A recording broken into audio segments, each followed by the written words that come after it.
तर विद्यार्थी मित्रांनो, युरेका लर्निंगमध्ये मी गंगा सीतापराव आपल्या सर्वांचं स्वागत करत आहे। मागील व्हिडिओमध्ये आपण सराव संच 28 बघितला होता।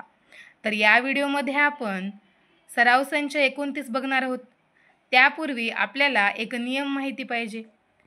कोणता आहे तो नियम? जर a ही शून्यत्तर परिमेय संख्या व m आणि n या पूर्णांक संख्या असतील, शून्यत्तर परिमेय संख्या म्हणजेच काय? शून्य सोडून इतर कोणतीही दुसरी संख्या, तर a चा m वा आणि त्याचा n वा घात बरोबर a चा m इंटू n वा घात, त्यालाच आपण काय म्हणतो? a raise to m into n, म्हणजेच काय? a raise to mn। तर चला आपण आता आपल्या सराव संचाला सुरू करूया आणि सराव संच सोडवताना हा नियम आपण लक्षात ठेवणार आहोत। तर चला बघा, पहिला आहे प्रश्न क्रमांक 1 आहे, सोपे रूप द्या। त्याच्यामध्ये पहिला काय आहे?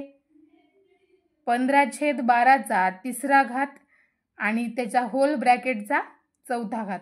आपण आताच नियम बघितला, a raise to m into n, म्हणजे a चा m वा घात असेल आणि त्याला अजून पूर्ण ब्रॅकेट करून त्याचा जर n वा घात असेल तर त्या दोन जो घात आहेत त्या घातांचा काय होतो?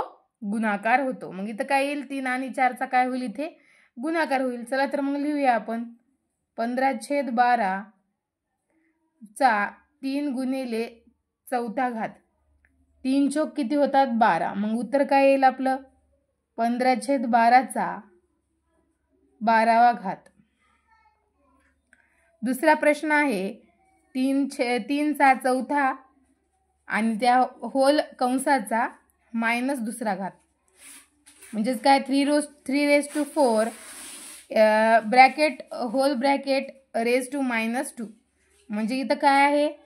m बरोबर 4 आहे आणि n बरोबर -2 आहे, तर या दोन्ही घातांचा काय होईल? इथे गुणाकार। तर लिहून घ्या 3 चा चौथा गुणिले वजा दुसरा घात। आता इथं बघा, जेव्हा आपण वजाबाकी जेव्हा आपण गुणाकार करत असेल तर एक संख्या धन आणि एक संख्या ऋण असेल तर येणाऱ्या गुणाकाराला चिन्ह कोणतं लागतं? वजाचंच। म्हणजेच काय येईल इथं? 3 चा 4 दोन्ही 8 वजा 8वा घात, हे आपलं काय येईल? उत्तर। आता आपण तिसऱ्या क्रमांकाचं गणित बघूया। यामध्ये काय दिले? 1/7चा वजा तिसरा घात आणि पूर्ण कंसाचा चौथा घात। इथं काय होईल? मग -3 आणि 4चा काय होईल? गुणाकार। लिहून घ्या 1/7चा वजा तिसरा गुणिले चौथा घात।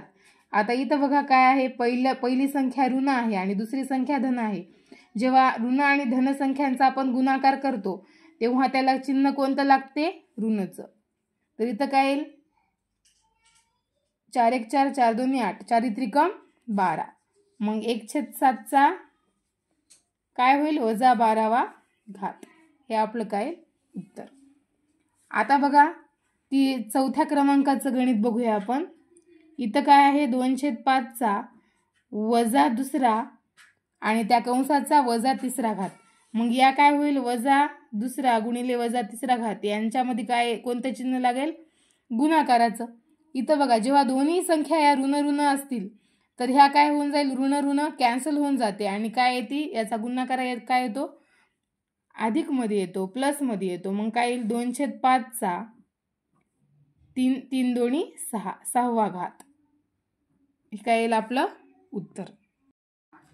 आता पुढचं गणित कोणतं आहे? 6चा 5वा आणि त्याच्या पूर्ण कंसाचा चौथा घात। इथं काय होईल? 6चा 5वा घात गुणिले 4। आता काय होईल? यांचा गुणाकार होईल। 6चा घातामध्ये काय येईल? पाऊण चौक 20, म्हणजे 6चा 20वा घात।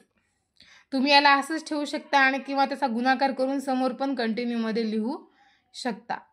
आता समोर बघा 6/7चा 5वा घात, 6/7चा 5वा घात कंसाचा दुसरा घात, मग काय होईल? 5 आणि 2 म्हणजे m इंटू n होईल। m इंटू n म्हणजे 5 गुणिले 2, काय होईल? 5 दोन्ही 10, मग 6/7चा 10वा घात। आता 7व्या क्रमांकाचं गणित बघूया.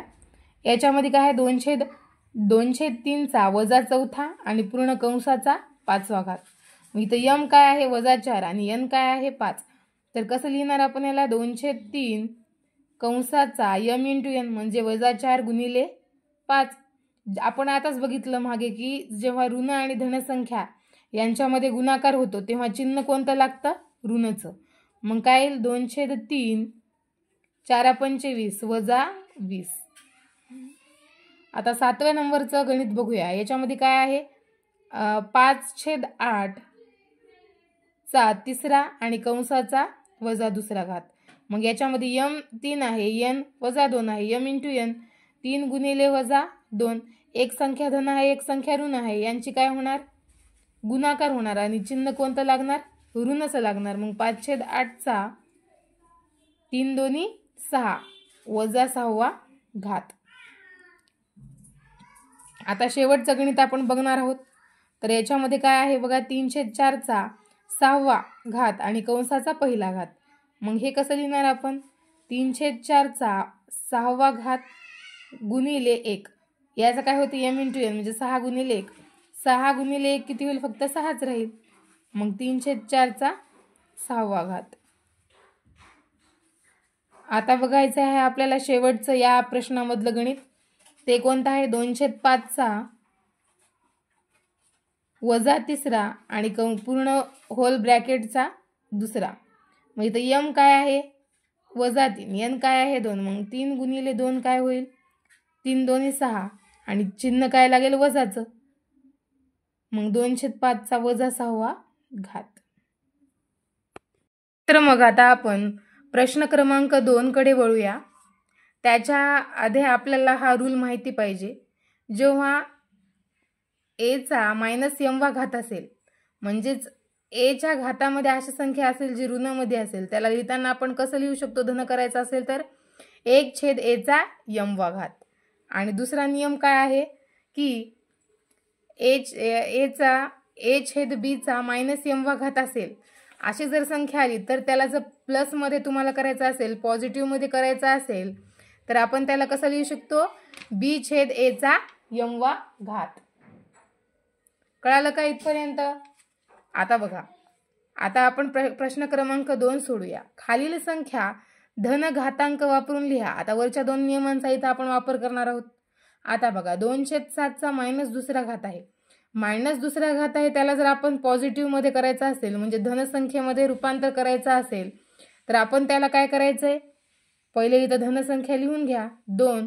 आता काय करायचं याला फक्त आपल्याला अल्टरनेट करायचंय म्हणजे व्यस्त प्रमाणामध्ये लिहायचं याला.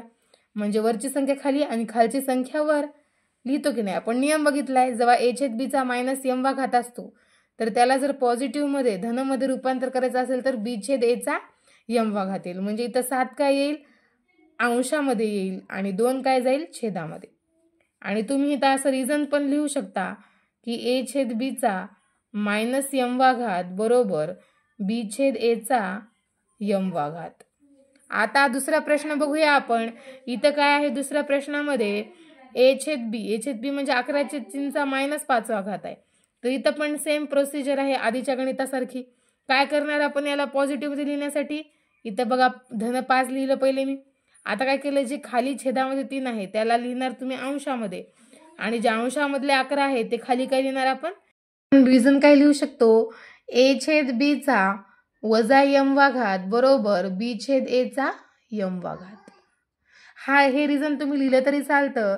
लिहिलं तर अजून इफेक्टिव्ह वाटते म्हणून आपण काय लिहिलं इथं रिझन लिहिलंय. आता बघा नंतर काय आहे तिसऱ्या क्रमांकाचं 1/6चा वजा तिसरा घात. तर इथं काय लिहिणार सांगा बरं तुम्ही पॉझिटिव्ह करण्याच्या आधी. पहिलं पॉझिटिव्ह मध्ये ती काय लिहिणार धनमध्ये 3 लिहून घेणार. नंतर काय करणार हे जे 6 आहेत हे छेदामधले कुठे जाणार अंशात आणि अंशातला 1 कुठे जाणार छेदात. आता मला सांगा बरं कोणत्या पण संख्येचा छेद जर 1 असेल तर तो लिहिण्याची गरज नसते म्हणून इथं काय येईल 6चा तिसरा घात. मग याचं उत्तर काय येईल 6/3 6चा तिसरा घात. बघूया आपण चौथं गणित. चौथ्या गणितामध्ये बघा जो आपण पहिला नियम बघितला होता काय